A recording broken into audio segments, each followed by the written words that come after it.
मंद्रुप तालुका सोलापूर येथील भ्रष्टाचार निर्मूलन संघर्ष समितीचे कार्यकर्ते अनमोल केवटे खून प्रकरणी लातूर पोलिसांनी 2 जणांना ताब्यात घेतला असून शुभम पतंगे आणि वैभव स्वामी यांना अटक करण्यात आली असून मुख्य आरोपी विष्णू मामडगे व त्याचा साथीदार मंथन मामडगे यांचा शोध घेण्यासाठी लातूर पोलिसांची 5 पथके रवाना झाली।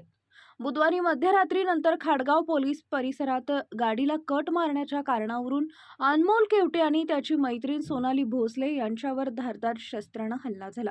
यात अनमोलचा जागीच मृत्यू झाला तर सोनालीवर उपचार सुरू आहेत।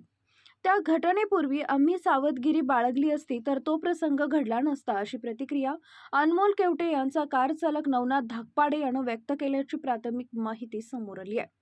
या घटनेची नवनाथ धाकपाडे यांनीच लातूरच्या शिवाजीनगर पोलीस ठाण्यात फिर्याद दिली आहे। घटनेच्या वेळी अनमोलचा कार चालक नवनाथ धाकपाडे सोबत होता। त्याने सांगितलं की कट मारल्यावर परिस्थिती चिघळू नये म्हणून स्वतःने कार मागे घ्यायची सूचना केली होती। मात्र अनमोलनं ते न ऐकताच समोरच्याशी वाद घातला। पुढे जीप कारच्या आडवी लावण्यात आली आणि आरोपींनी अनमोलवर प्राणघातक वार केले। त्यानंतर सोनालीलाही जखमी करण्यात आले। धाकपाडे यांनीच लातूरच्या शिवाजीनगर पोलीस ठाण्यात फिर्याद दाखल केली आहे।